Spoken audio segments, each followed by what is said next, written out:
Good afternoon. Use the mic.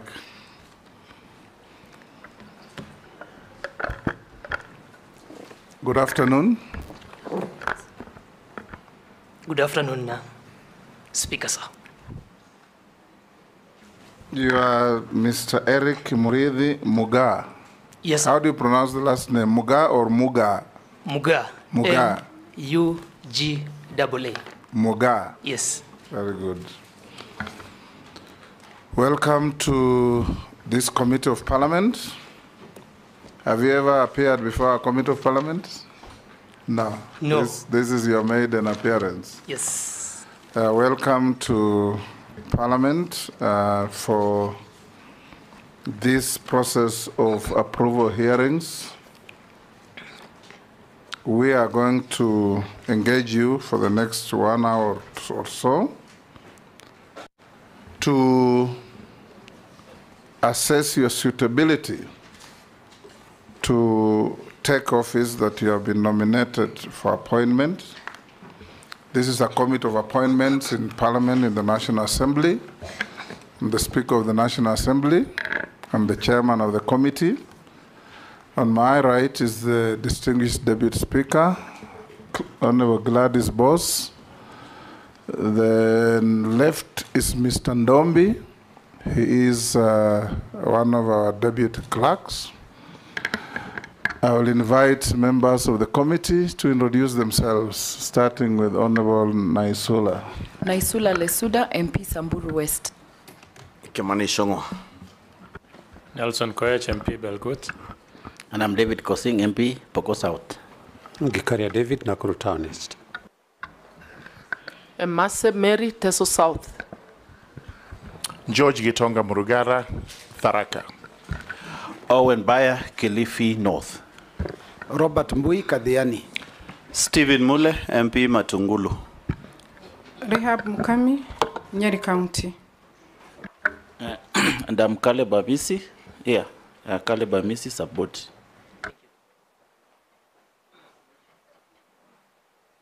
Thank you, Chairman. Mishimboko Likoni. We will start.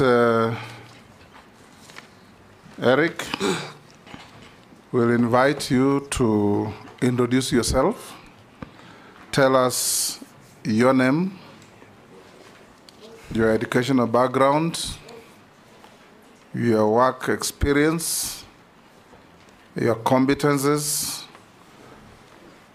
and why you think you have the suitability to the appointment to which you have been proposed. After that, you give your papers to the clerk to verify. But before we do that, we will invite you to take an oath. We have the holy books, the Quran and the Bible. Which one do you swear with? The Bible. So be upstanding. Take the Bible in your right hand and recite the oath that the sergeant will hold for you. I, Eric Murithi Muga, do swear that the evidence I shall give before this committee on the matter and its consideration shall be the truth, the whole truth, and nothing but the truth. So help me God. Take your seat.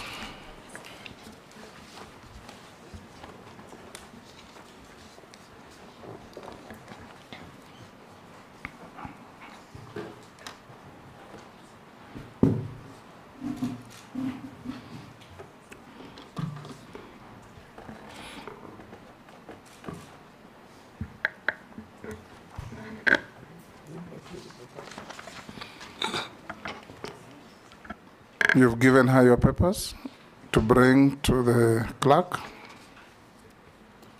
He will cross-check with what we have to see if they correspond.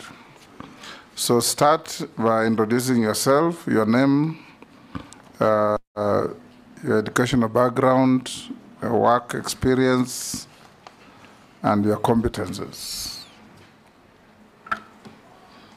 Thank you, Mr. Speaker, sir, and the Committee on Appointments.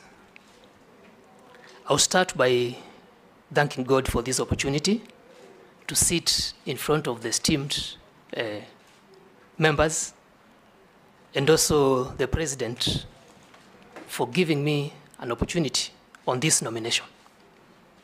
My name is Eric Mureithi Muga, 32 years of age, born in a village called Athi,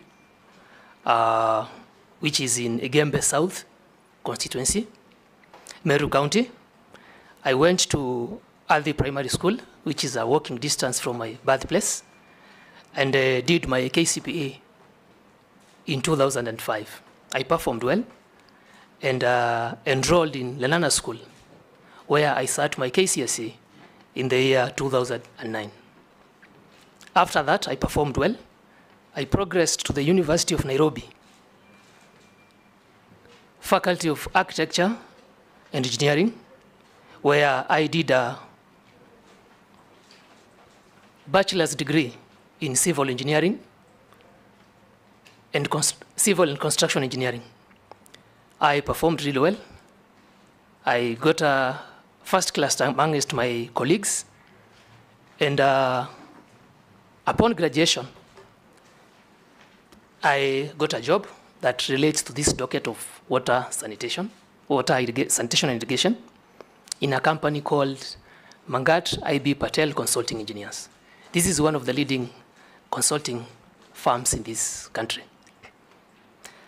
While working, I was very interested in water, so I enrolled back in the year 2017 for a master's degree in the University of Nairobi and specialized on water resources engineering, where I graduated in the year 2022. I'm born in a family with 6 siblings. I'm the third born. I am married, and I've worked for 8 to 9 years, Honorable Speaker, on water and sanitation. In the process of carrying out my daily activities, I have worked at all levels, mostly in the private sector. I've worked at all levels. I've worked and engaged with stakeholders from the ministry, mostly water development works as consultant. I have progressed in my career growth from an intern to a design engineer, and now to assistant resident engineer also, and also in some projects, an assistant project engineer. I am duly registered with the Engineers Board of Kenya as a professional engineer, and duly registered with the Institution of Engineers of Kenya as a corporate member. During my work activities, I have developed a passion to ensure that every Kenya, in my little scope that I've served so far, has access to water, which is a human right, and also a constitutional right. Service to my fellow countrymen is a service to God, and given the opportunity, if this House approves my nomination, I will do all I can to ensure that Kenyans have access to an economic and basic right and serve with honor and dignity. Thank you so much. Thank you, Eric. I'll now invite members to ask you some questions, and I expect you to answer the questions clearly, precisely, and concisely. Hakuna stories. You just answer the questions as they are asked. I'll invite the Deputy Speaker to be the first to ask you. Thank you, Honorable Speaker. Mr. Muga, you most likely were following the proceedings in Parliament and the country, and you know that the Finance Bill 2024 was withdrawn, which therefore means that there is a shortage of funding in the ministry to which you seek confirmation. So that I would like to hear your ideas on the alternatives. For example, since the majority of farmers are small-scale holders, leveraging on the use of water pans and harvesting during the rainy season for use for the rest of the year. We know that places like Yatta only get 2 days of rain a year, but they have water pans and are producing food the whole year. So we want to see how you can leverage on that. So that the higher percentage of will be water pans as opposed to big dams, which you don't have money for now. And also, how will you leverage on the public-private partnerships to be able to fund the water sector in the light of shortage of funding? Thank you.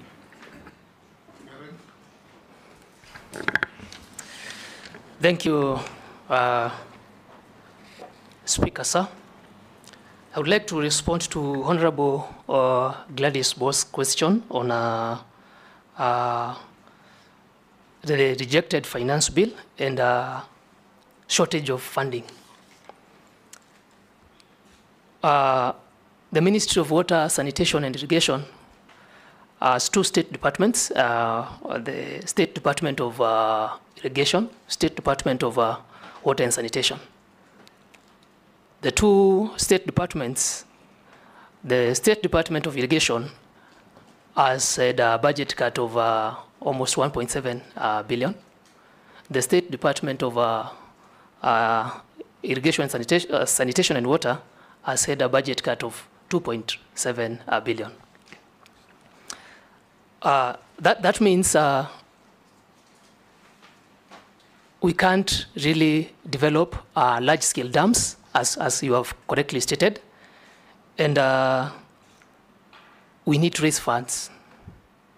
Raising funds, as one of the ways you've suggested, as you've mentioned, is the PPPs, public-private partnerships, that we package our projects in such a way that we attract public interest in our projects, but also ensure that the partnerships do not exploit the end user. The end user is the consumer. This, in the ministry, we have WASREB, Water Services Regulatory Board, and this will ensure that consumers who are the final end users of these services that the ministry seeks to offer will be served at the right tariffs. WASREB is responsible for the tariffs. On water pans is not a long-term solution to our water problems, especially in the areas you've mentioned of Yatta, etc. But they are relatively inexpensive compared to dams. To develop large-scale dams, that's where we will need the leverage of PPPs. And in this case, I will work with the Directorate of PPPs and the Exchequer, the National Treasury, to ensure that Kenyans get value for money. Thank you. Majority Leader. Thank you, Honorable Speaker. Indeed, Eric has preempted my question because I wanted to ask him about how he can leverage on PPPs, but since you have answered that, I don't know if you were to explore the possibility of using PPPs for the large-scale dams.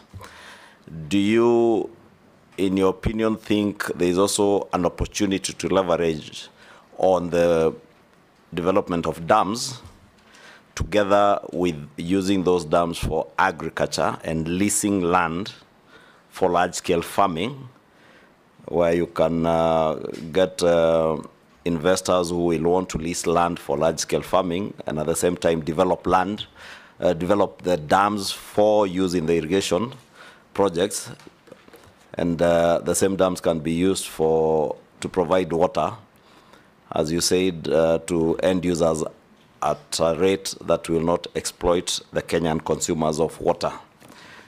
Two, I have seen you have had quite some experience with in the area of sanitation, especially your work with the Nairobi River Sewerage Project. and one of your state departments, if approved, will deal with sanitation matters.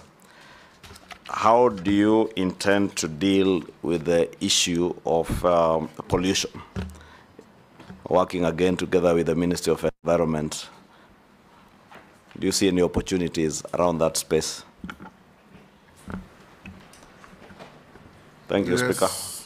Eric? Thank you, Mr. Speaker, sir. In response to the question from Ichung'wah, Honorable Ichung'wah, it is true that to develop large-scale dams, we will need external funding that the government, at the moment, due to austerity measures, cannot sustain. These large-scale dams, Honorable Ichung'wah, through the chairperson or the speaker, are multi-purpose dams. They not only provide water for domestic use, which is basic, they also provide water for irrigation. Irrigation is a key component in of sustaining and developing climate resilience amongst arid and semi-arid areas. The concept Honorable Ichung'wah, through the speaker, has raised is viable. That if we develop a dam, a large-scale dam, in an arid and semi-arid area, it is prudent to also have a PPP to lease land for irrigation so that we have value for money for our large investments. It would be utterly wrong, if approved by this House, if I don't explore that option. Water is a human right, and also water is intertwined with food security. So on irrigation, Honorable Ichung'wah, through the speaker, that is correct. That's correct. Could you tell us, since you've worked in the water sector, do you have any success? Do you know of any success stories where the dams, large-scale dams, have been built using the PPP method? Thank you for your question, Honorable Boss, through the speaker. There are case studies. I haven't done any of them, but there are many case studies where actually in the development of concept notes for these PPPs, irrigation is a key component so that during financial feasibility, when doing a dam, we expect benefits, apart from indirect benefits of such as microclimates that develop within the region. The piece that comes with avoidance of animal, livestock, and people conflicts due to drought and famine. Some benefits, key benefits that are considered are domestic water, irrigation, very key for production of food, and hydropower. Thank you. Small follow-up on that, because of those issues of PPP CS nominee. You cut the image of a young person, very professional, a good scholar, and that of a clean slate.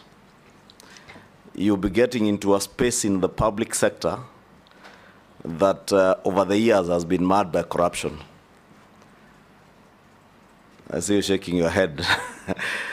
I hope that shaking of your head is signifying a determination that you will not get roped into the cartels that have bedeviled the water sector over the years. If you have been taken through the State Department of Irrigation and the construction of those mega dams, from Badasa to Ma Dam, they are all riddled with corruption. What can you tell the people of Kenya, and more so the young people of Kenya, in relation to where you stand today and the position you will take in the fight against corruption in the development of water resources in the country? Thank you, Speaker. In response to Honorable Ichungu's question on the fact that I am about to face carcels and corruption, I will put my stand public. I have diligently served in my previous positions. I have held transparency, accountability, and my firm stand on corruption is, as you've said, I come as a clean slate. I'm not beholden to anyone. I am not shackled or tell that to anyone. And I think this is my personal opinion. Corruption is a cancer in the society. We have to root it out one way or the other. And if my nomination is approved by this House, I will engage in my duties, bracing and embracing integrity, honesty, and accountability to lead from the front. And if there are couplets, and I would expect the same from state officers under my mandate in the ministry. And if any of them is found capable of this, I understand we are a constitutionally bound country, and I will let the agents that deal with corruption, that is the EACC and other investigative bodies, take their course, and the law should be followed to the letter. Thank you, sir. Nelson. You come into the cabinet as the face of the young people. I'd like to know how you intend to use your ministry to create employment, because the biggest problem that we have in the country at the moment is youth unemployment. I want to hear that. And what innovations will you be proposing in the cabinet to make sure that the young people of this country have opportunities to be employed? Go ahead. Thank you, Speaker, sir. I would like to respond to Honorable Nelson on youth employment. 75% of Kenya's economy is driven by agriculture. I appreciate that. And I also appreciate that the young people are advocating for services. I am not naive, and I will appreciate that. On youth employment, the ministry as a State Department of Irrigation. Irrigation is mandated to harvest, store water. It is mandated to reclaim lands for productivity. And it is also mandated to increase the acreage of irrigation in the country. If approved by this House, I will first of all start by sensitization. We need, as a country, to appreciate that agriculture is not a by the way. It is a profession in itself. It is an economic activity that generates income to all of us. The young people, we need to understand that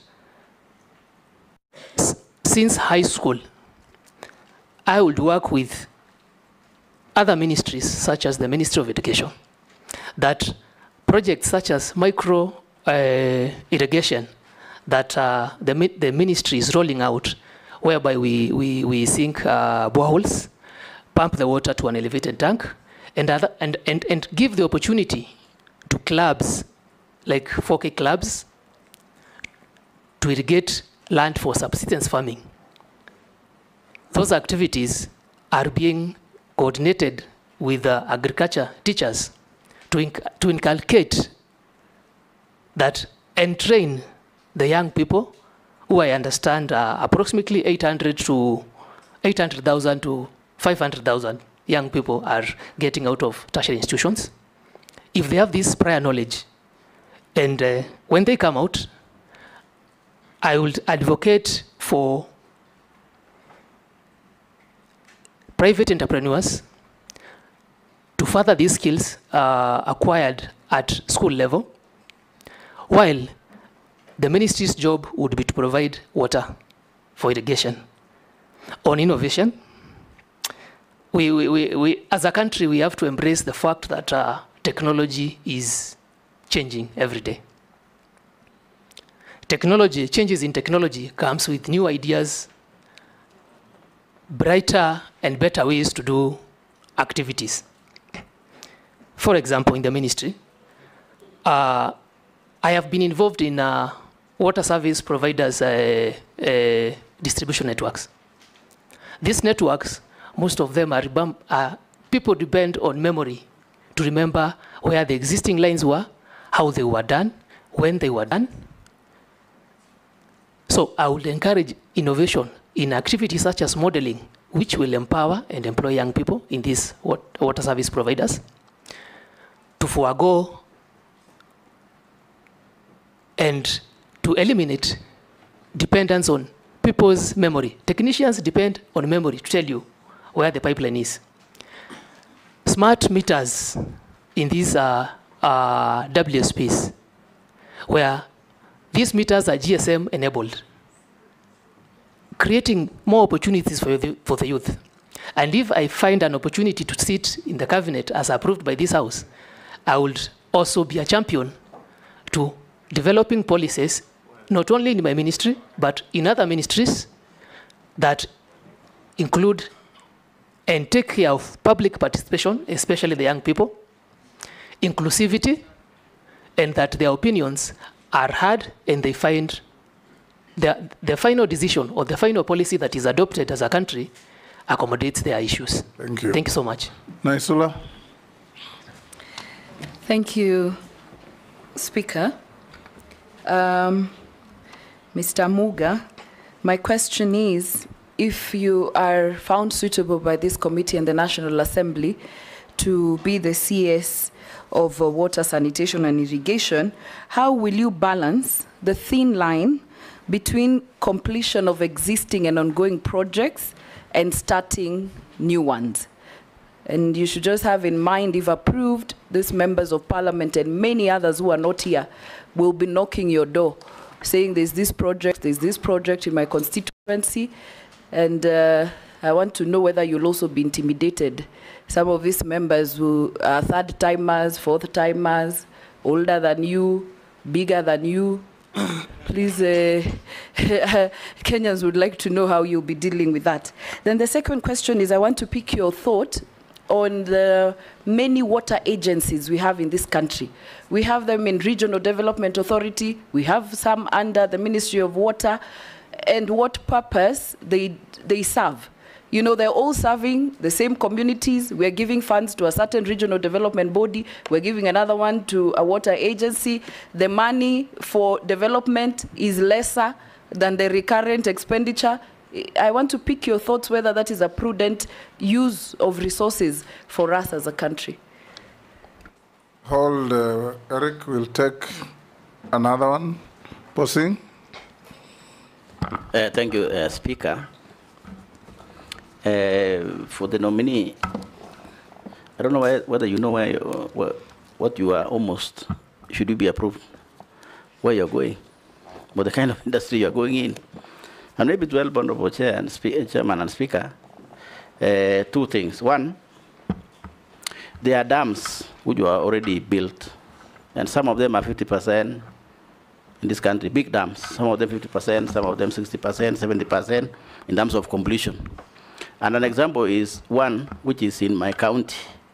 As an example, there are many in this country, but I'll give you one example, which is Muruny Dam, which costed about like 10 billion Kenya money, but it's not complete. Now with the austerity measures or finance bill having been rejected, and many debate about now where we're going to get money, what will be your proposal on how to deal with that? Because PPP, which we suggested, is actually a future dams. But there are dams which are almost 80–90% complete, which are going to stall. And I hope you know what it means if a project is stalling like that. It means the contractor will be out of the ground, or is already out of the ground anyway, and then he's going to whatever is asking government, that's accumulating interest. You know, so we will end up paying, rather than now paying 10 billion, we might do 20 billion. So what we do about that? Number two, there is a cancer which many Kenyans don't know. And I want to tell you, nominee, should you be appointed, please make sure, take care of this. From audit perspective, we have realized that as a country, there are again so many dams which were built using loans, right, from outside this country, from developing agencies or developing banks and so on. And that loan, Muga, is being paid by National Treasury as exchequer, which means from our taxes. And those Kenyans who are paying those taxes, for example, are not even enjoying that water. So there's been a serious debate that even those agencies which run this water, those now regional agencies, they don't pay. So National Treasury ends up mobbing out taxes to pay for the loan about those projects. Therefore, there was a proposal, Muga, there was a proposal in the discussion to say, why don't we charge a levy from the waters that we used to build using these loans, so that the National Treasury can build that loan. What will be your opinion as you come in? Will you agree with that opinion? And if you don't agree, what will be the future? Will we pay taxes on water? Too long, Posing. You have made your point. Or is it too long? Yes. I thought I was building the point so that they can understand. Sometimes, Honorable Speaker, you've made the point. Yes, but sometimes we also help them to get knowledge. It's true. Okay. And there's a reason why we are in this committee's chair. There's a reason. You've got the question. Start with Naisula, go to Posing.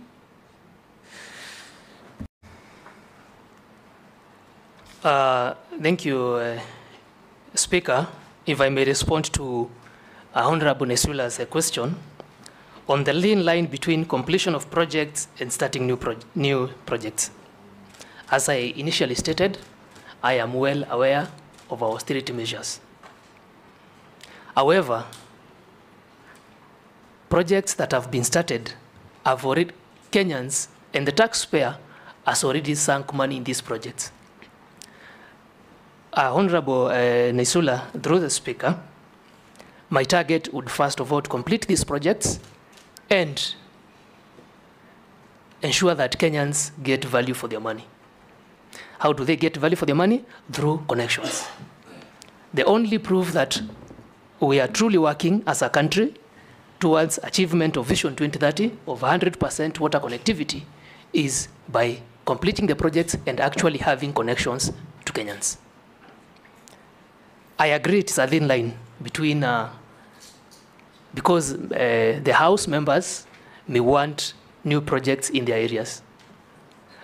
And I would like to be reasonable. And we'll ask the Speaker, the same matter might come to your House again, to protect me, because members, Kenyans have already spent money on old projects that are not helping anyone.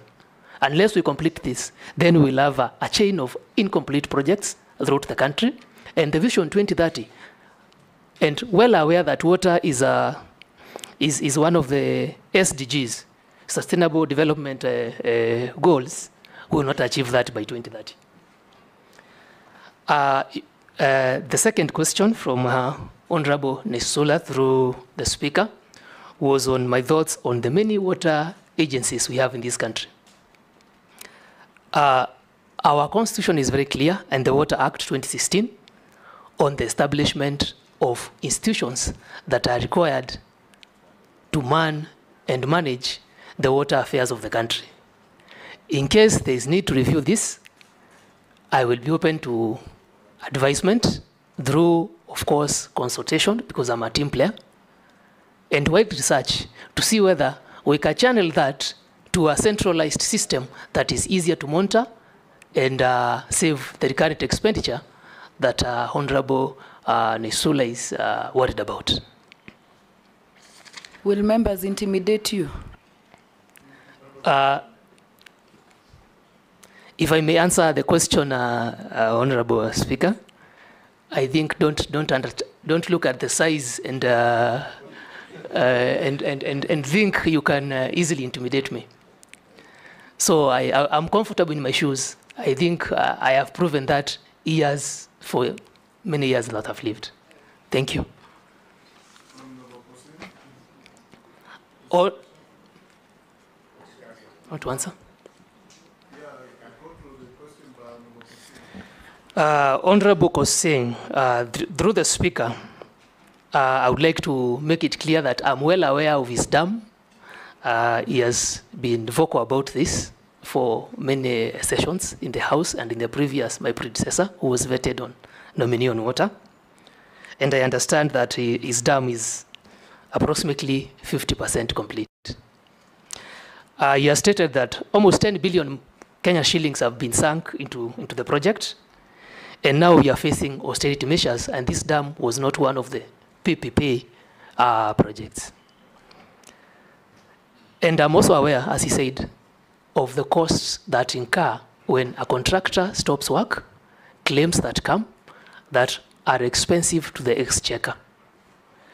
I would like to promise Honorable Kosing, if this House approves me, maybe I'll take him exactly to his dam, as I discuss and get facts on exactly the status of that dam, and not only that dam, or other dams that are being financed by the national government, the exchequer, prepare a report on the same, and if our finances are not adequate, I will come to this House again and table my case to ensure that we don't have hanging projects, as I said.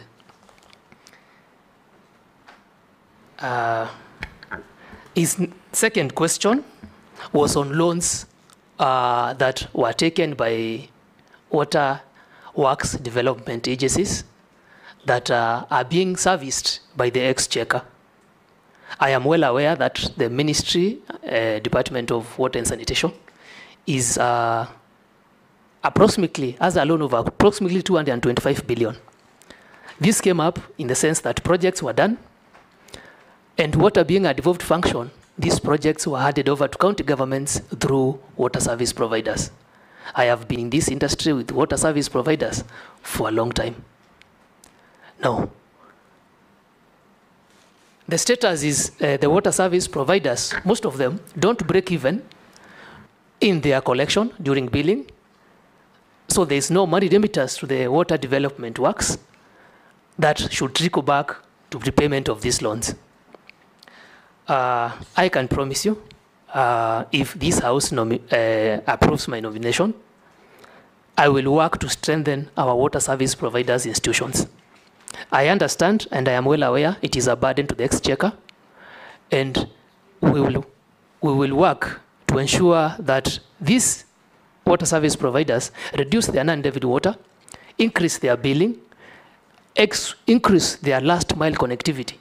As I said, last mile connectivity is the activity or projects that bring value to Kenyans. And through that, when our institutions become semi-autonomous, we can generate enough revenue to help in payment of these loans. Otherwise, I will have to consult with the National Treasury and also the task force established by the President on debt restructuring. Thank you. Gikaria. Thank you very much, Chair. Nothing much on the questionnaire that you did fill in. You have indicated you are a director in JAFEC Limited Company. Does it deal in water and sanitation issues? If yes, then how are you going to address, as per bullet 26, the conflict of interest, potential conflict of interest? Thank you, Chair. Thank you, Speaker Asa. If I can address the question from Honorable Gikaria, I understand the responsibilities of this office if approved by this honorable committee.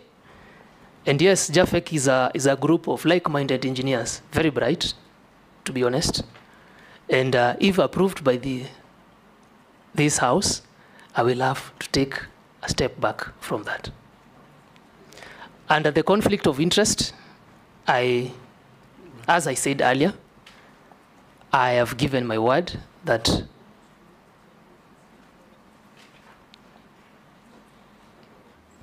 I think that what it is that it doesn't mean you have to pull back. It's just that if that company ever gets a contract where you have influence, you declare your a conflict of interest. Then at that time, the decision-making process can be that, don't give it to my company, or that it is known, so that you have no hand in it. So don't tie yourself. Honorable Gikari is getting you into trouble.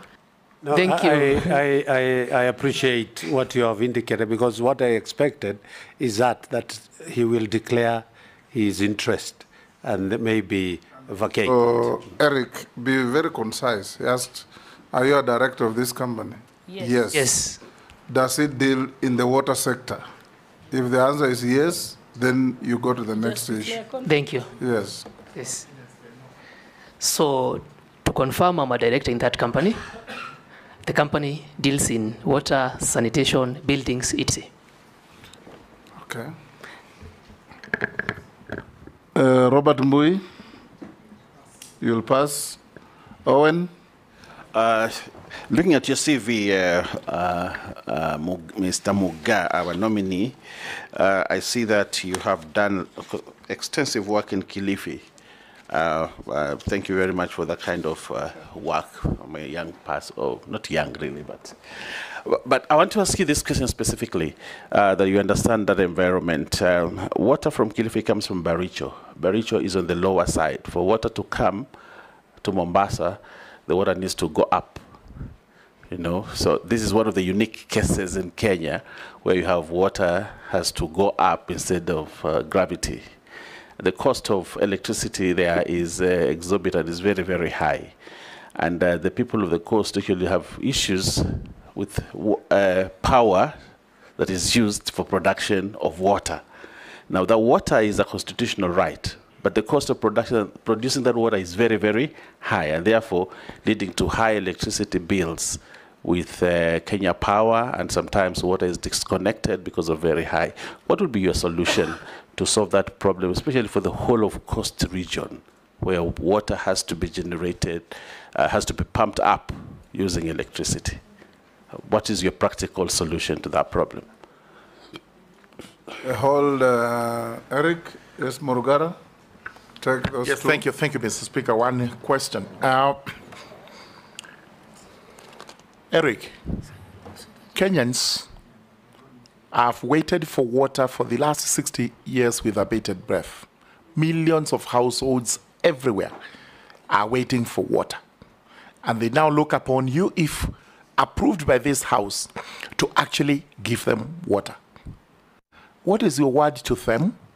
And what should be their expectation from you as a young, qualified engineer in water, on whom they will place a lot of reliance as far as water is concerned?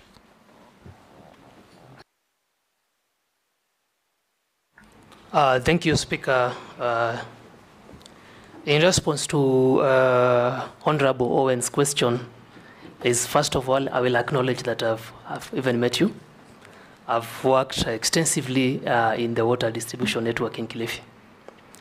And the challenge is you get water from Baricho, well fields, where water is pumped to Gutatu in North Mainland. This is in Mombasa. And that is a long stretch. Unfortunately, the coast region is relatively flat. So flow by gravity becomes a little bit a challenge. But your solution is in Mwache Dam, which is being built in Kwale. So I know the rationing there is almost twice. Water comes on Friday and Mondays. And to solve your problem, unless we sink boreholes in Kilifi, then you don't have an active river, or think of desalination, which is a relatively expensive way of doing it. So once Mwache comes in and water is supplied to Mombasa and the Kwale County, your rationing problems will reduce. because that water will come up to Mtwapa, serve Kilifi, and then Malindi. So, and your power expenses will be alleviated a little bit. That's being pragmatic to this committee. Yes, Murugara's question. Kenyans have waited for many years, Honorable, through the Speaker, Honorable Murugara, as we've said. The ministry has a vision of ensuring 100% connectivity to all Kenyans by 2030. This also agrees with the Africa Water Agenda 2063. My word to Kenyans is, I will do all I can. I will zero mostly on water that is not accounted for, water that is abstracted but does not get to the end user. In Kenya right now, that percentage stands at about 45%. That is water that does not have an economic impact directly to the water service providers, and also to Kenyans. If we at least reduce that, and also sensitize Kenyans that it is a sole responsibility of every Kenyan to conserve the little that I have. Conservation is key for our renewable sources. That is my commitment to the people of Kenya. Thank you, Mr. Speaker. Mr. Speaker, I'll introduce myself. I was out, I had gone for mosque. My name is Abdul Rahim Dawood, MP for Nominee, and I probably, Engineer Muga was born in the same hospital I was born in Maua General Hospital. But I will ask my question.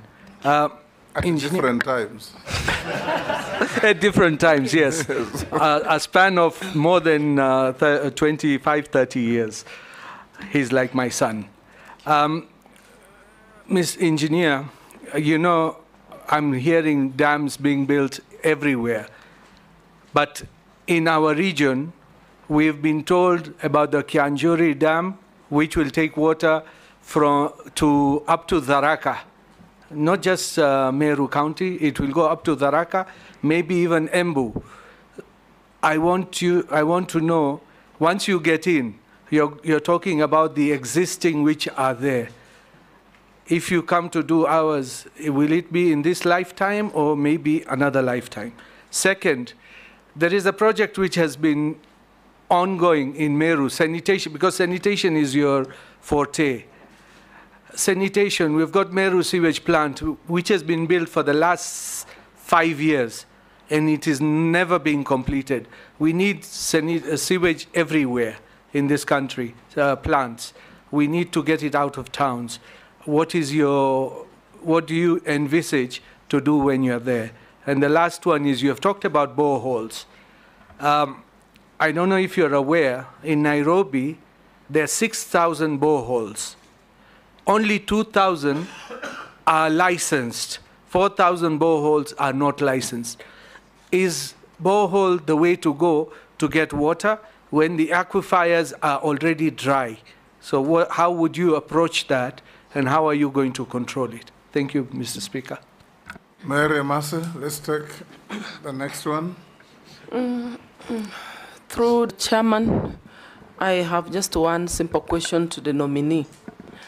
From my experience in service to wananchi, I realized that we have so many water facilities, boreholes that have been drilled over the years, because there was even a time NGCDF also used to drill boreholes. But there's a problem with the sustainability in terms of maintenance, in terms of repairs. You'll go to an area, you ask wananchi whether they have water, they say we don't have water. You ask them, have you ever, there's no borehole that has ever been drilled here. There are two, but they're all not functioning. So my simple question, as if approved as the nominee for Minister of Water, what are your plans? What interventions? Because I think there's need for a structured interventions on how to maintain and sustain this repair and maintenance across the country where these boreholes have been drilled. Thank you. Nominee. Thank you, Honorable Speaker. I'll start with Honorable Daud's question on Kiunjuri Dam. Honorable Daud, I appreciate your concern about dams in Meru. I also come from Meru. There are not many. In this regard, as you've correctly pointed that my target would be first to complete the ongoing projects, I will look at, we have a Kenya National Water Master Plan. I will review. These dams are not done because they have to be done. They are done on need basis. So if there are regions that are more deserving, in the spirit of integrity, we will do the right thing. And as you said... Point of order. Yes. Point of order, Speaker. Yes, Daud. The nominee, although he comes from my county, and he's aware of, maybe he's lived out of Meru for long, and he says they will prioritize where there is a need. Honorable Murugara's constituency and his county, there is a big need. Even in my constituency, there is a big need. So let us not be put in the ones who are satisfied. We are not satisfied. Go ahead. Thank you for that, Honorable Daud. I'm not saying that you are satisfied. Let me clarify myself through the chair, through the speaker. I'm well aware of regions in Meru, like Tharaka, and I am well aware the president the other day commissioned Dhuchi Dam. Yes, it's someplace in Tharaka. Yes, yes. So, if we look at the master plan, the national water master plan, and which I have not, I've lived in Meru my entire life, first of all, to clarify that. So I am not a stranger to those lands, and even Honorable Muragara's region. All I can promise you is that we will look at the needs of Kenyans and also serve them on need basis. If your region is truly deserving of that, Honorable Muragara and Honorable Daud, your time shall come. The next question was sanitation in Meru. I am aware of that project that has taken long to be completed. I don't have the details right now, but I can assure Honorable Daud that I'll find out and get back to you. Through the chair, the speaker, Honorable Emase, your question was on sustainability of operations and maintenance. I would like to pronounce myself that operations and maintenance is mostly the responsibility of the WSP, unless you have privately owned facilities. For this to happen, it's a revenue problem. I have pronounced myself before this honorable committee that I am targeting to reduce non-revenue water from a bigger percentage, which is currently at 45, and bring it to less than 20, to allow the WSPs have adequate revenue to undertake operations and maintenance. Secondly, uptake of technology will play a vital role through the speaker in ensuring that operations and maintenance are minimized in such that if all our water facilities are well mapped in a centralized program, part of the innovation I was talking about, it is easier to pinpoint the year when they were built and to pinpoint when their time comes for repairs and maintenance. I hope I address your question, Honorable Mase. There was a question, Honorable Speaker, by Honorable Daud on boreholes in Nairobi, where you noted there was an article circulating that talked of 6,000 boreholes in Nairobi, and there's a possibility of Nairobi taps running dry. I am aware that regulation of sinking boreholes and approvals are given by the Water Resources Authority. However, the Water Resources Authority, and like most of our government institutions, are underfunded, and the resources in terms of personnel is minimal. My solution to this problem is, first of all, empower our institutions with the right resources, with the right personnel, and with people of merit. Meritocracy should be a key conversation in the ministry. Secondly, our boreholes could also be running dry because of their close proximity. There are provisions in design on the distance in between one borehole to the other because of recharge time. And also, Nairobi is every day turning into a concrete jungle. I will work in partnership with departments of planning in the county government and have something we call detention and retention ponds, to the point that when it rains, the water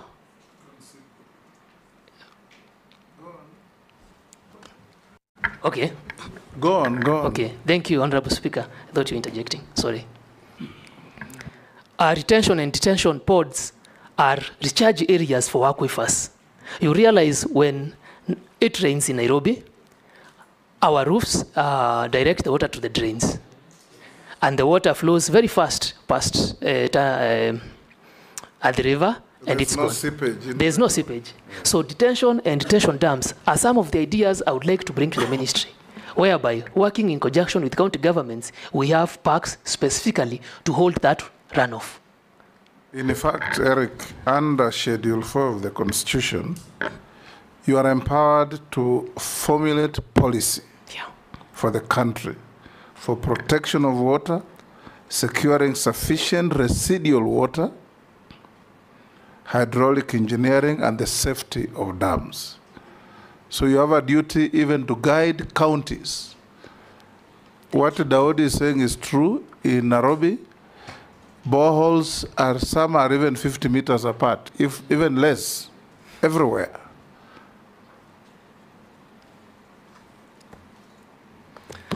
Thank you, Honorable Speaker, for that support. And Honorable Daud, this is not a theory. I have been to Israel to benchmark on the same. So this can happen.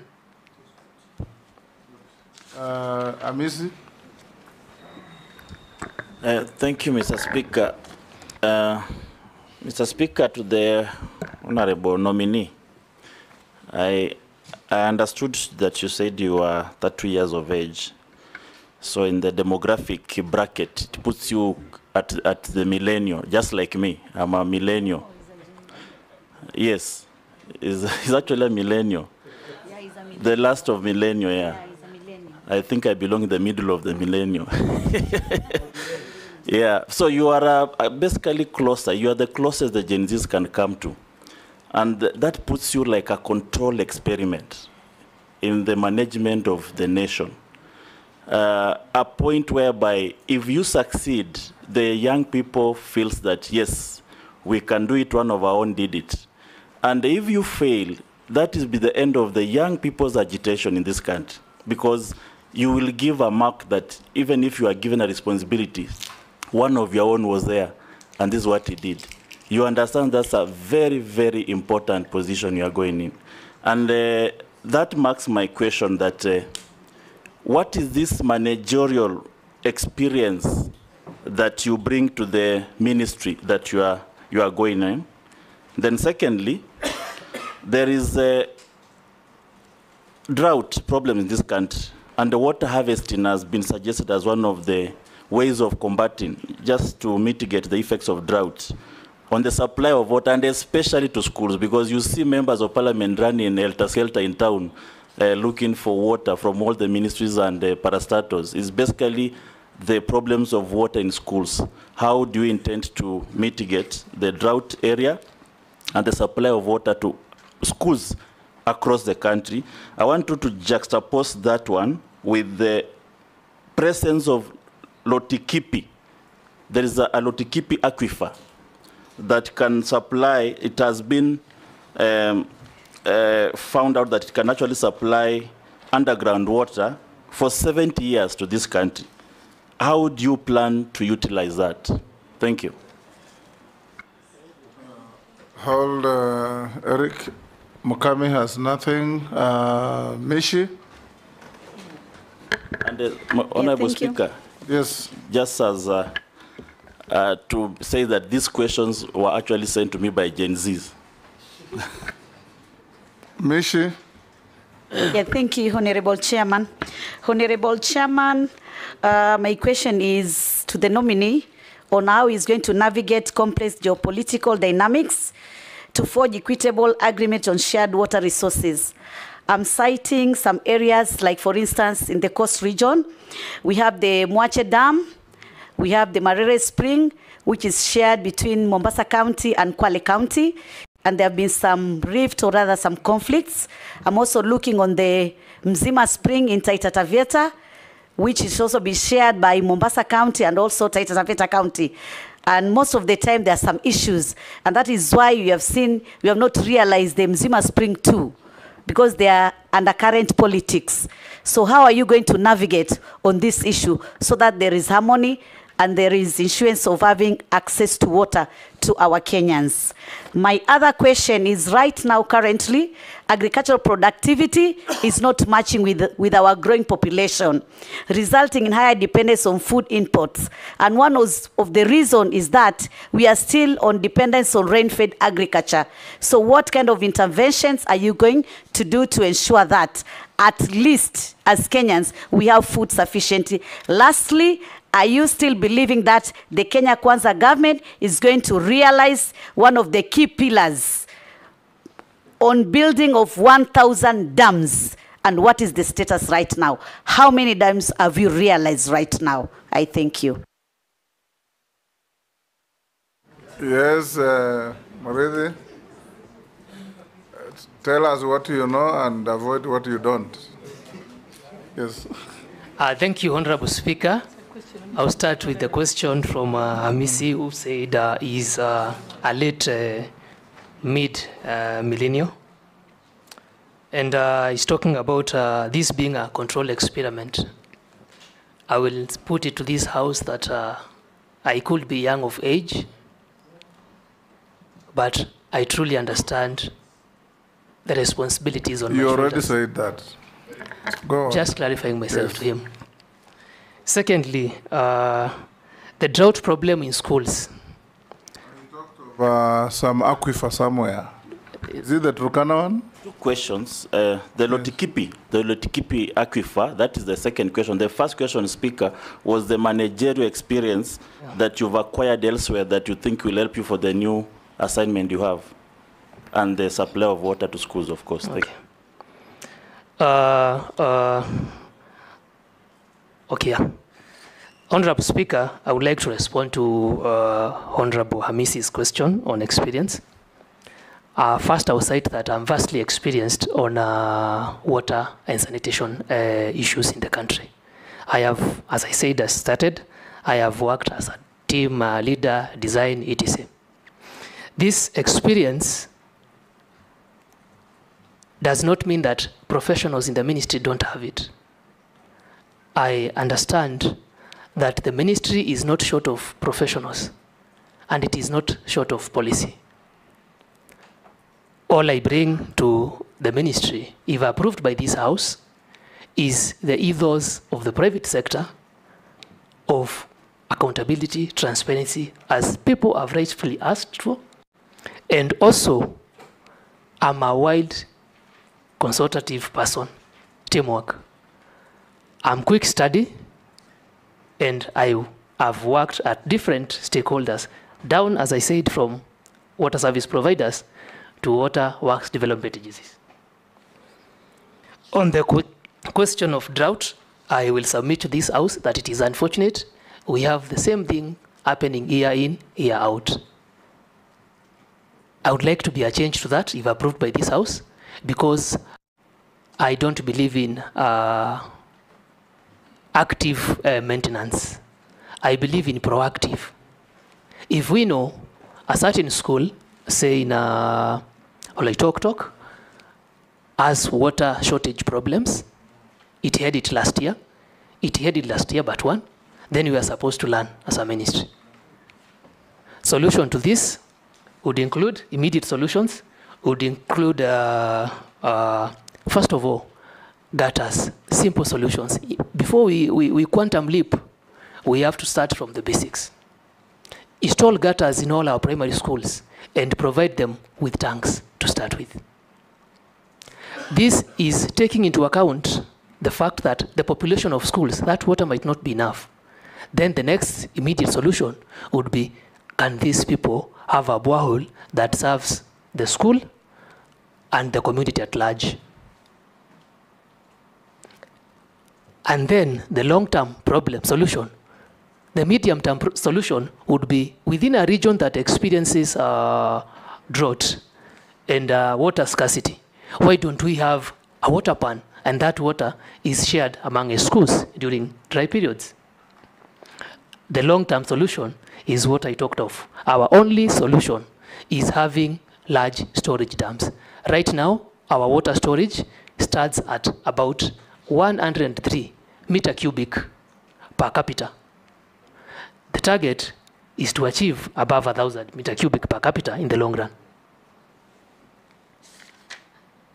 The presence of Lotikipi aquifer that you have mentioned of, I know, if approved by this House, the ministry has one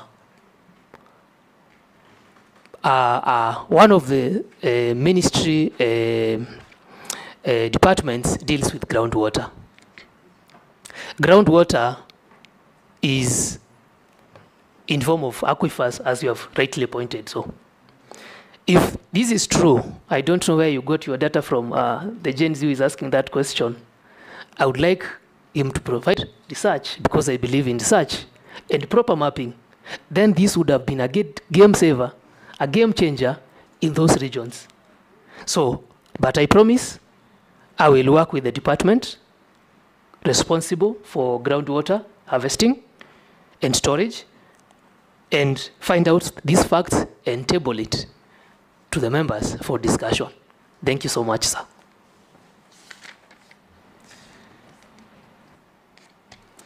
Honorable, if I may, Honorable Speaker, to respond to Mishi. Mishi, I will say I was part of the team that looked at the distribution network in Taita Taveta a while back, if you look at my CV. And I understand that these water resources are shared between counties within that region. Specifically, Mzima, that was not a bulk distribution network. We were more looking at the distribution network that actually reaches the people. I understand in the Water Act 2016, it is the mandate of the Cabinet Secretary under this docket I'm nominated for to ensure catchment and interbasin transfers are amicable. Kindly, if I get into office approved by this House, Honorable Mishi, I will ensure we have smooth sharing of resources, because all these resources belong to all peoples of Kenya. They could be in your county, but if there's a room for us to accommodate the other and provide water to another Kenyan somewhere else, but I'll get back to you with a proper written discussion on that. And I will also ask for your support on the same, because members within that region have a say to the resources in their region. Thank you so much. Russell, sorry, Sharia. Thank you, Mr. Speaker. I guess I had stepped out. That's why you think I'm not here anymore. Yes. I'd gone to the mosque. To pray for Thank you. us. Eric, my name is Abdi Shurie, MP Balambala. Mine is one very simple question. The right to clean water is seriously hampered by the lack of water infrastructure investments in the rural areas. If confirmed as part of a non-discriminatory policy making, would you consider championing extra complementary funding for rural Kenya? Thank you, Mr. Speaker.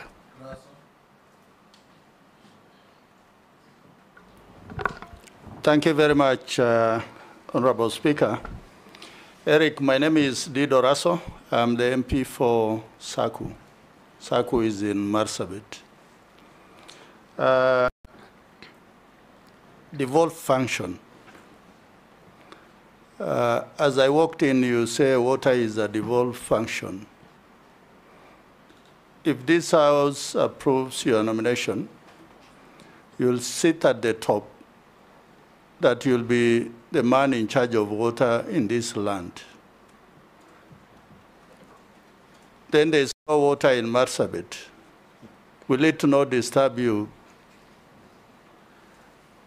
Secondly, you went for some training in Israel. It doesn't rain in Israel, and there's no flowing water. But the Israelis have piped water.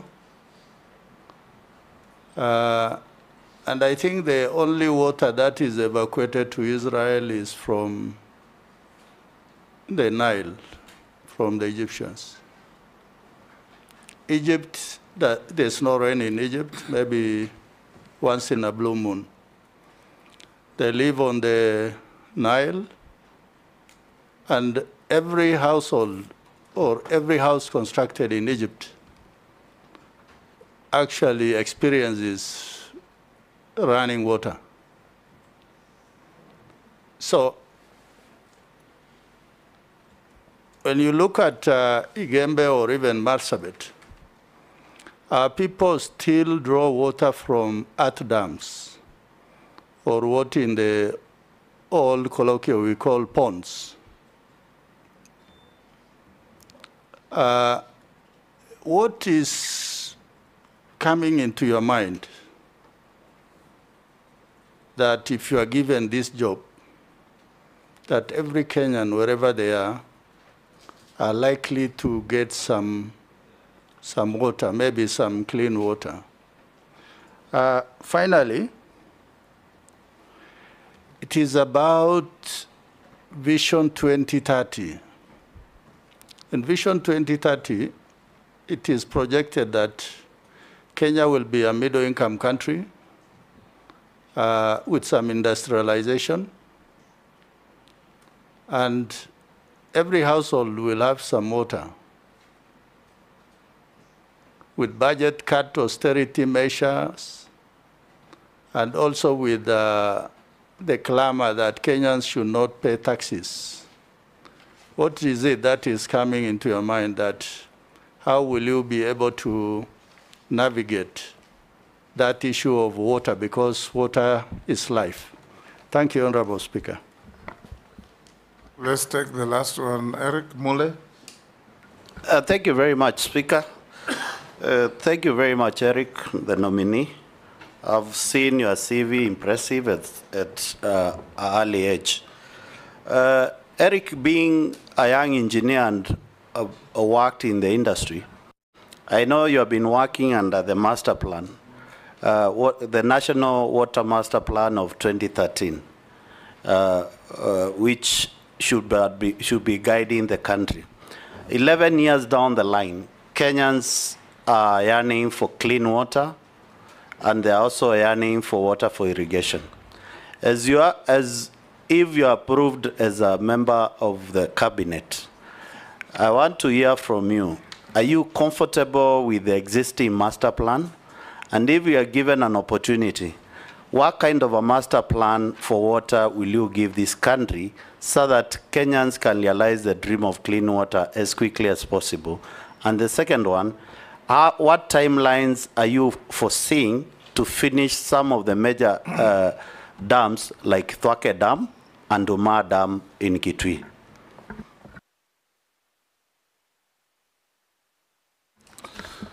Answer those from Shurie, Raso, and Honorable Mule. Thank you, Honorable Speaker. I would like to start with a question from Abdi Sharil on water infrastructure in rural areas.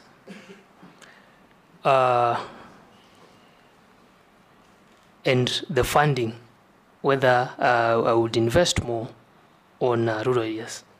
I understand that more than 85% of the country is rural, and these people too deserve the human right of having water and sanitation, improved sanitation. And to do that, we have to leverage now, because of austerity measures, on other development partners. I'm sorry, I think you were not there when I explained this to Honorable Ichungwa and Desuda. We have to package I'll repeat, we have to package our projects in such a way that they're attractive to private investors to start with. Water service providers, I don't know where you come from, the region, the name of the water service provider. I come from Garissa. What is the name of your water service provider? The city, the company that provides water. I come from a rural constituency, so which I do not have. But if you want this Garissa water. Yes, thank you. But they don't serve my constituency. Yeah. So the county government has the responsibility of last mile connectivity. And to do this, the county government sets up water service providers. Water service providers actually do the actual connections, the last mile connection.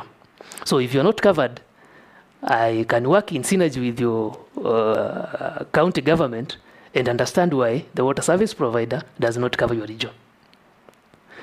Secondly, on funding, those water service providers don't actually, so most of them don't break even in matters billing and the expenses O&M, operations and maintenance. To solve this problem, we would have to have the right personnel, invest, as I said, on smart meters, minimize non-revenue water, have these water service providers function as semi-autonomous bodies so that they can also attract funding, because the point here is source for funding. Secondly, we can package a project in your rural areas and pitch to international developers, our development partners. I'm talking about World Bank, African Development Bank, to ensure the Vision 2030 of every Kenyan, especially in rural areas, has access to clean, sustainable, and in adequate quantities water. The question from Honorable Ruto, if I may answer this through the speaker. Sorry, my apologies, Honorable. Ruto, if I may answer this through the speaker, that water is a devolved function. And your question was, how do I feel that Marsabit don't have water? I am sad, sir. To be honest, I am sad. As you said, that is how I feel. And it is very unfortunate to the people of Marsabit. I will tie this to the question on Israel. Israel is their available water resources, renewable water resources, they are not as endowed as we are as a country. It is unfortunate that 84% of our renewable water resources, Honorable Speaker, go to the ocean.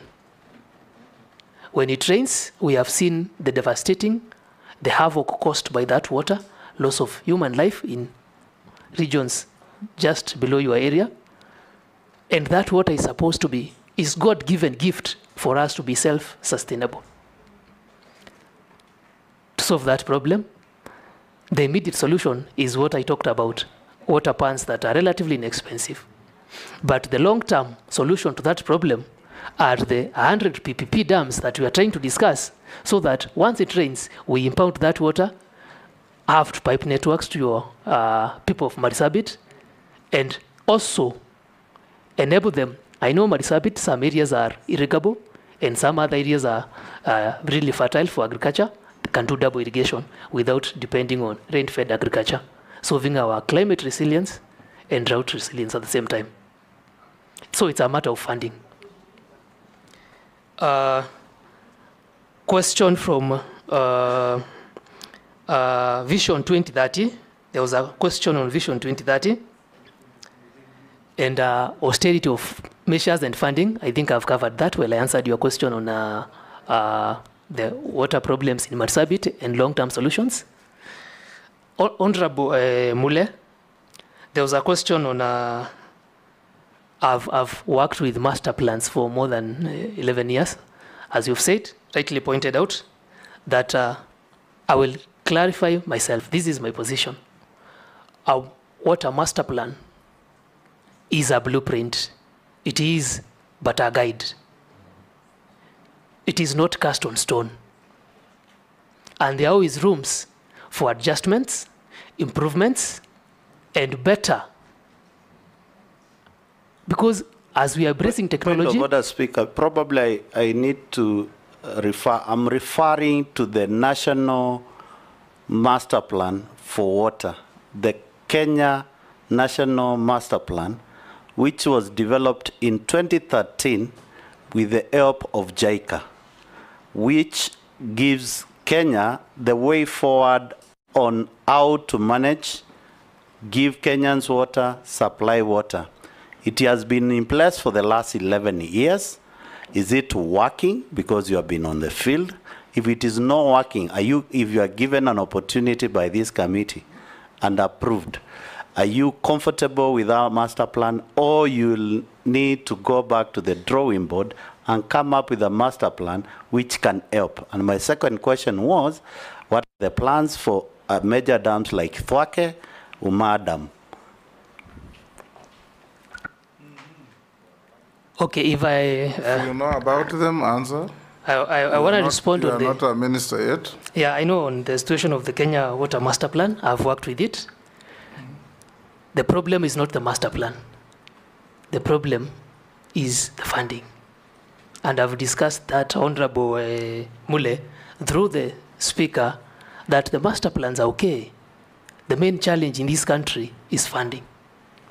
So if the master plan is not working, it means we are not implementing it as it should be because of inadequate resources. Your second question on Thwake and Uma dams. Sir, I know these dams are ongoing, but I'm not already, the House has not approved me to be a CS. I'm still a nominee. But if the House approves me, I can give you a status and exactly what is happening in writing. Thank you. Naisula? This is the very last. The very last. And I really wanted to say this and to ask the nominee, the issue of equity in water resource in this country. It is in public domain, and many of these members know that when a CS or a PS, there have been allegations that when a CS or a PS sit there, they allocate water resources to the regions that they come from.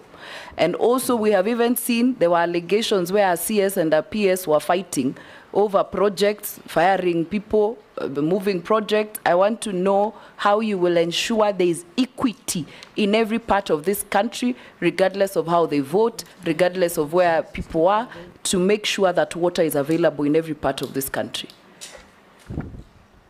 Yes, go on, Eric. Whether you'll be CS of Kenya or Igembe.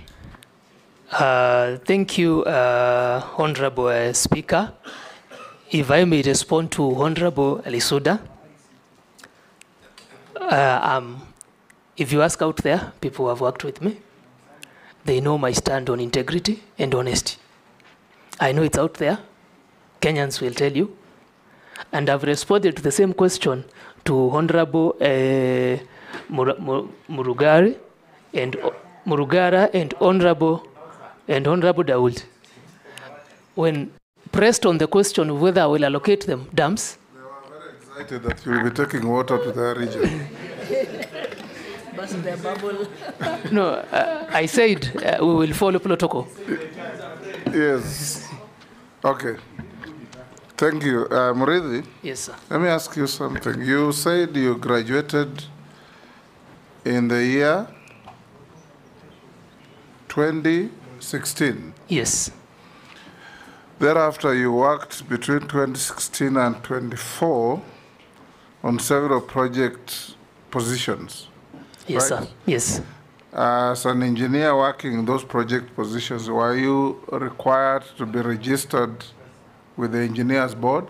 Yes, I am required to be registered with the Engineers Board of Kenya. Yes. How come you only registered in 2024?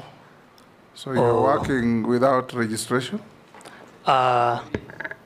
First of all, to pronounce myself is that registration with the Engineers of Board of Kenya requires, first of all, you undergo training, adequate training. The minimum years is 3 years, and I don't think there's a maximum number of years. And secondly, it also speaks of the priorities you have. It is very key to be registered, but I was multitasking between a master's degree at the University of Nairobi and working. Those are unnecessary details. The question was very simple. Yes. When you are overseeing the projects, were you required to be registered as an engineer? You said yes. Is it a requirement? It is a requirement to work under a registered engineer. When you are not registered, you work under a registered engineer. Yes. It's as simple as that. Thank you. So when you answer question very simply, it becomes very easy. Thank you. When you over-explain, you can land into difficulties. Thank you, Speaker. Thank you. Yes. Thank you, Eric. Yes. May I ask you a few questions about yourself? Okay. Junet, you want to ask a question? Mr. Speaker? Yes. Yeah, I went to the mosque also, I delayed. Mr. Speaker, you know, when young people are given jobs at this level, high level, I don't know what happens. Immediately after swearing in, they are removed from the register of young people in the public eye. They become older people. Yes. Then the agitation continues that we want a young person on the table. I want to believe in this vetting committee today that we are vetting a young person. And he's going to go to, if he's approved, if the committee feels he's fit for the job, he will go there as a young person. Yeah, no, I have come to experience that we have vetted a young person who was given a job, and then when he took up the job, he became an older person. But when we were vetting him, he was a young man or a young lady. I remember very well. So I'm talking out of experience. So I think he will go there with the mindset and the belief of a young person, and the young people also will see one of them in that table as a young person. That's my comment, Mr. Speaker. But the other thing, he is from the one region of the country. Igembe South. Yeah, Igembe, but in a region. I hope there's somebody who I saw in the news saying that now that region is happy. I hope he was not talking about you, that you are going to serve all Kenyans. We have dealt with that already. And Eric, when you find favor and you get approved by the committee and you become a CS, you are not a CS because you are a young person. You are a CS because you are a competent Kenyan. Thank you. Capable of discharging the responsibility of the office of CS, and you must serve Kenyans of all ages, the young, the middle-aged, the old, the very old, without fear or favor. Thank you, Honorable Speaker. Yes. Yes. And they don't only look at the mountain. Look at the plains, look at the valleys, the asals. Yes, look at the whole country. Because in this country, water is a source of major conflicts between herders and farmers, farmers and farmers, and many people. There are people who do not get the World Health Organization designated quantity of water, leave alone quality, quantity per day. And it's going to be upon you to assist this country for the period you will serve as minister, if you are approved, to ensure all that you have been told here. Mzima Springs, they want water to go to Mombasa.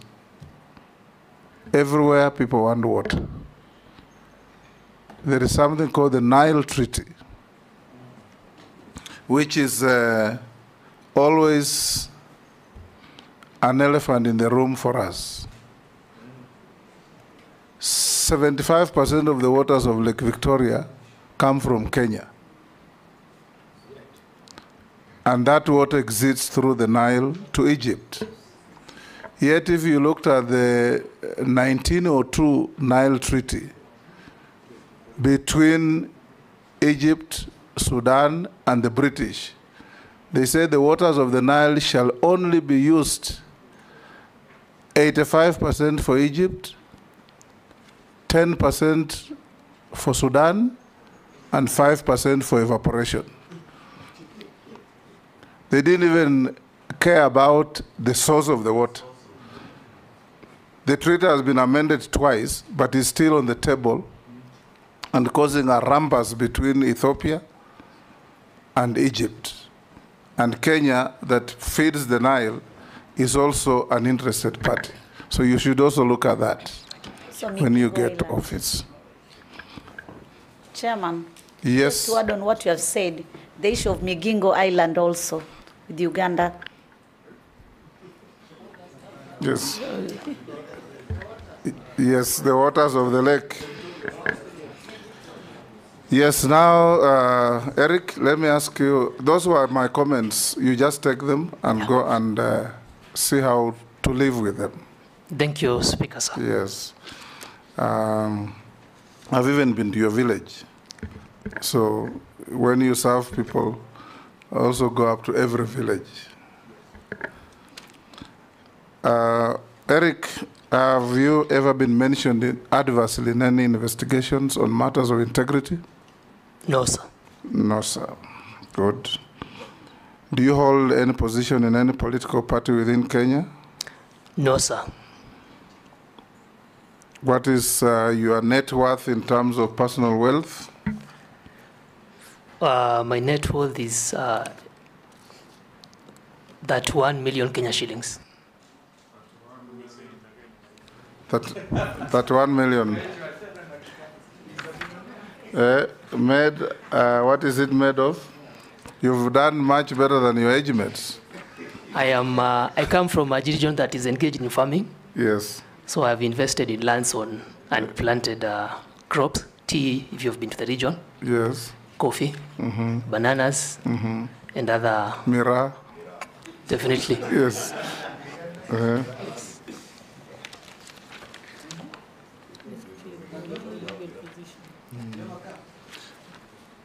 Okay, Eric, thank you very much. Yes. I was asking whether he has a car. Do you own a car? No. I have chosen to invest instead of buying a car to start with. Yes. If you are approved and appointed, and you get into the office, and tomorrow a major contractor in the water sector comes and offers you a car, will you take it? No. Mr. Speaker. Yes. His MP, Honorable Paul, when he entered Parliament, he as well did not have a car. But President Uhuru bought him a car and he yes, accepted but it. you see, if he is appointed as a CS, he will definitely be getting mortgage. I mean, Order, Dawood. The Speaker. There is no member of this committee who has you to defend a nominee. We're just asking him questions. They are not meant to trick him in any situation. Mr. Speaker. Yes. Now that the nominee has said he doesn't have a car, and he has never owned one, I wanted to know what is his dream car? Which one are you looking? What's your dream? Which one are you dreaming that one day? Which one? Eric, don't answer that. Honorable Speaker, and I will need your protection in future. Yes, don't answer that. Did he answer your question? Yes. No, he didn't. Offered a car by a contractor in the water sector. He said no. Okay. You are going into a ministry like many others. You know, the service ministries, water, roads, and agriculture, and all this, health, they are infiltrated by mega cartels, literally mafia. And you must, as a young person, resist their approaches to you and fight them out of the ministry so that you run a clean ministry to help Kenyans. Thank you. Eric, we are done with you. We have looked at your papers against what we have. We find them okay. There was no memorandum from the public against you. We now release you to go back to your other engagements and wait to hear your fate from this committee at a later stage. Thank you, Speaker, and thank you, honorable members, for the engagement. I appreciate comments from all of you. And also, I would like to thank Kenyans who have been sending me messages of goodwill. And I hope that this committee rules in my favor. Have a good day, ladies and gentlemen. Thank you.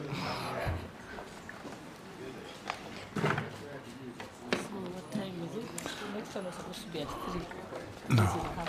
Honorable members, I saw John Paul in the gallery.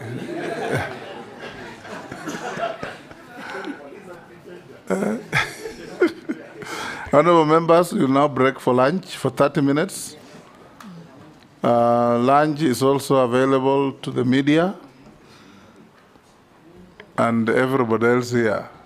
30 minutes, members, then we're back to take 2 more, and we close.